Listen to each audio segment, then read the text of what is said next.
Señores, bienvenidos a Punto G. El día de hoy continuamos la entrevista con Ricardo Bare, lead designer para el juego Dishonored. Ayer tocamos los puntos de la inteligencia artificial, el sigilo y poderes de Corvo, personaje principal del juego, por si se perdieron la primera parte. Hoy se abordan los puntos como las consecuencias de las acciones en el juego, el impacto que tendrá la actuación de voz y el arte del juego. We have a system in the game called the chaos system, and it affects it in multiple ways. On occasion, it has a subtle effect, like if you play the game and you murder lots of people and you set up lots of alarms and you basically cause a lot of destruction, the world and the city responds. It changes in response to your actions. And some of the changes are subtle. They're things like, oh, now there's more rats in the streets, or now there's more plague and infected people in the streets. And then some of them are more direct consequences, like, well, this character is going to speak to you differently now. They're going to have a different story than if you had not played that way. And then the biggest change is the very end of the game. There is a very serious, very severe consequence to the end of the game, depending on how you play, whether you were super, super high chaos or if you played in a more careful manner where you didn't cause a lot of destruction or didn't raise a lot of alarms. So that's the biggest impact.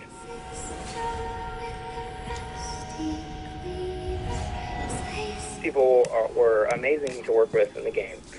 And, I think what they bring is a lot of talent. So there's some characters that you'll meet in the game who they voice acted, who are really fun characters, and they're just made all the more better because they have a talented actor acting the part. So, Susan Sarandon plays somebody called Granny Rags, for instance, who is a very interesting character who lives on the streets in the city of Dunwall. And I think a lot of people are going to have fun when they meet her because there's more to her than initially meets the eye. That was a very long process, arriving at the look of Dishonored. Because when we first started working on that, when we first started thinking about the setting and what the game would look like, we started very grounded, very historical. Victor Antonov, he's our visual design director on the game, and Sebastian Mitton, he's our art director.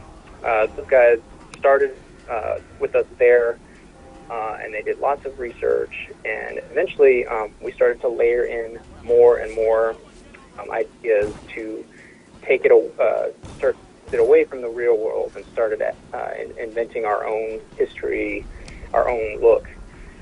And we very deliberately did not want the game to look photorealistic, because doing something photorealistic is a problem for it's a technical problem. It's a problem that an artist has to solve. An artist has to bring vision to the table, right?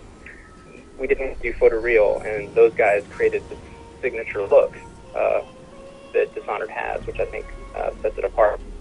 And they helped flesh out the unique places in the world.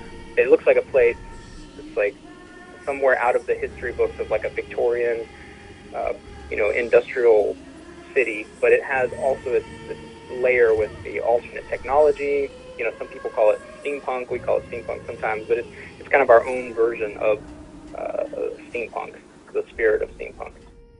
Con esto cerramos el bloque de hoy. Soy Mario Lozano y los espero el lunes.